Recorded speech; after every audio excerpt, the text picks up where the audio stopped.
Hello and welcome. You're watching Head to Head. I'm Carrie Oderman with UATV. Since 2014 and the revolution of dignity, Ukraine has been fighting off hybrid information war. The majority of fake news and disinformation attacks come from social media. Starting next year, Ukrainians might get a new weapon for fighting off fakes in social media. In 2020, Facebook plans to launch a program to counter disinformation on Ukraine. This plan has been voiced by Facebook's public policy manager for Ukraine. So how will this work and what else can be done to prevent spreading disinformation about Ukraine? To discuss this, we welcome to our studio today Maria Zhdanova. She's the editor at StopFake.org project. Hello, and thank you for joining us. Hi. We have a clip about Facebook's new policy coming up in 2020. Let's take a look right now together. We're preparing to expand the global anti-disinformation program in Ukraine. We have a special system that has proved its efficiency around the world. It's called the Third-Party Fact-Checker Program. We cooperate with local fact-checking organizations that help us check content. We ask fact-checkers to double-check our internal findings in regards to what information or websites may be manipulative.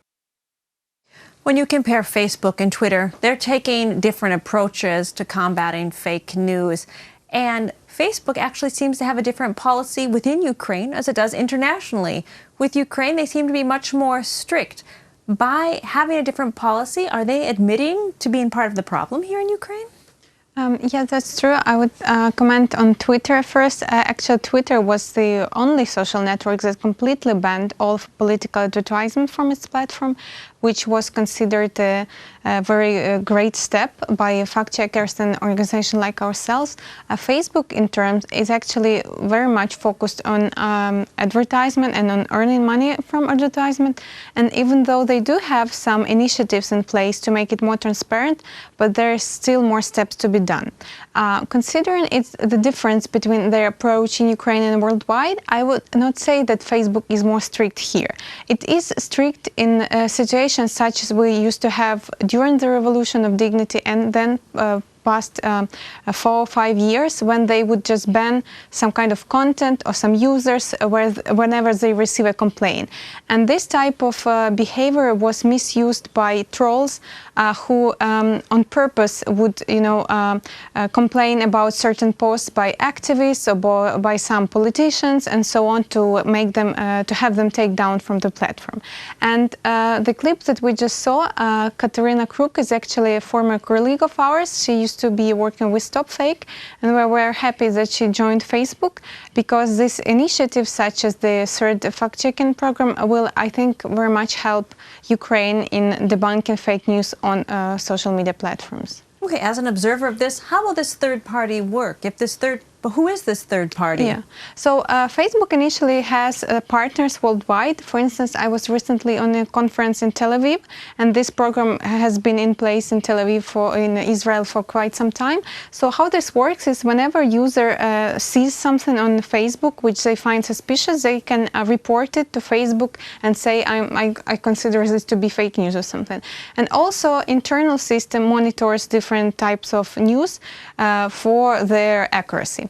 And so Facebook algorithm can mark certain news as fake, but then they would send them to this third party. And third party is a consortium of fact-checkers worldwide. So this can be PolitiFact or StopFake or other organizations. So, and those are editors who are real people who would manually double-check the news just in case the algorithm got something wrong. So, and then if the news is in fact fake, Facebook will stop the distribution. I mean, they wouldn't take it down completely, but they would lower the reach of the post because so it won't show up in searches. Yeah, you won't be able to find it on Facebook, or for instance, you saw it on a certain page, and when you go back to that page, it won't be there, and then it won't allow a page that posted this post to advertise this fake news story. And I think there is also a rule, if certain page is caught 3 times in distributing these fake stories, they would be banned or punished in some way by Facebook, such as won't be allowed to run advertisement and so on. You said you were at a conference in Tel Aviv, which also has a conflict of its own going on in Israel with Palestine. they're not going to reinvent the wheel then for Ukraine. They already have structures in place that they can apply here. Yeah. But weapons can often be used against you. If we're saying that we're going to stop fake news, can't internet trolls then also report true news articles? How will that be prevented? That's a good question. I would also ask people at Facebook, but in general, I think that there will be some kind of a database of news sources that were kind of proven to be more unbiased and those who were already caught in lies. For instance, if Stop Fake is to join this type of project, we already have a database of around, I think, 100 news sources that were caught in spreading lies. So I think that this will help, because you can always check whether the source is in the database or not. Also, in terms of if a troll, say, complains about a certain post, I think there would be some human-run moderation of that to prevent such a behavior. But originally, of course, I don't think this will be an easy kind of program to run. They would have to test it and then see if it actually works. Now, there's a very fine line between opinion, propaganda, fake news. It's a huge gray area. I work for a news provider. What I say on my Facebook private page is my opinion, but because of my position, people might think it has more value. There's got to be a lot of discussion about how to define how things are reported. How is that dealt with? It's a very difficult question, because there are certain layers of misinformation, and kind of classical fact-checking only deals with facts versus... So who, what, where, when, how. Yeah, exactly. And then manipulation, on the other hand, which is a more popular kind of technique which is now being used. So, for instance, there is a fact which is then taken and put in a wrong context, or it's like old photos are used to illustrate this fact or something like this. So it's a manipulative context. And I think this is something that is still to be figured out how to deal with, because the program that is run by Facebook is more directed toward the 100% fake news, or maybe a hoax, or maybe like celebrity fake news or something like that, rather than a manipulative political agenda or something that can be behind the post. Which can influence quite a bit. Of course. Let's look at one of the current examples, the Normandy format meeting in Paris at the beginning of the month. Here in the Ukrainian media, it was reported that President Zelensky did a great job. Russian media was reporting that there were no gains, it was a standstill, or Ukraine made losses. It's a matter of perspective. How is that going to be handled? Yeah, we actually at Stop Fake, we analyzed the coverage of the Normandy format meeting, and it was interesting that there were like 3 narratives used by Kremlin media. So they said that Russia won in this meeting, and then Donbass, meaning the so-called LNR and DNR, probably lost, and Ukraine lost 100%. So their perspective on the meeting was complete failure of Ukrainian diplomats, of Zelensky himself.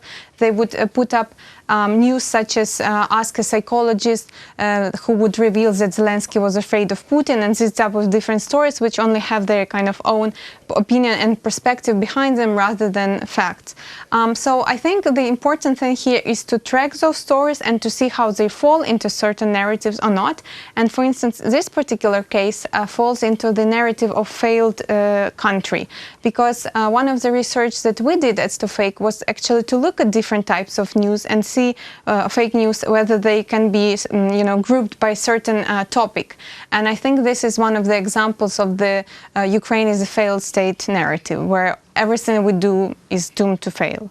What caused Facebook to take these steps for Ukraine and other areas of conflict? Was it the international criticism? Was it the loss of customers? What do you think motivated them? I think in particular in the case of Ukraine, it was the activism of the users and the pressure from the former minister of the information, but the ministry exists. But then, it wasn't motivated by some legal decisions, such as, for instance, in Germany, where there are laws in place that if there is some kind of fake news story put out on Facebook, media who distributed that can be sued, and then Facebook can be, they can file a lawsuit against Facebook and so on. There are no such laws in Ukraine as for now, so I think the motivation comes from the pressure from the users mainly.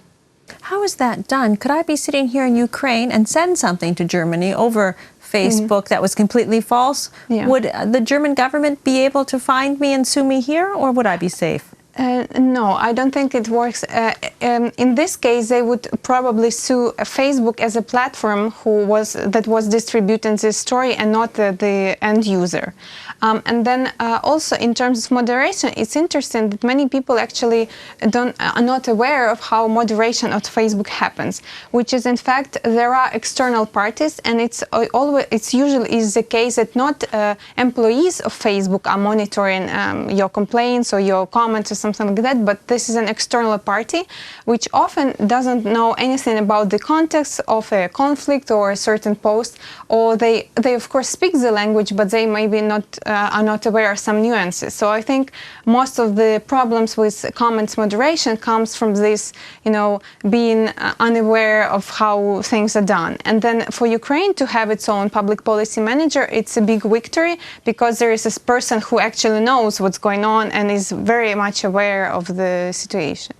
Now, someone in your position has to be up to date not only on the arguments, the technology, but also on current events. There was just something recently where a Ukrainian football player was accused of being a Nazi. We have some footage on that. Can we take a look at that now?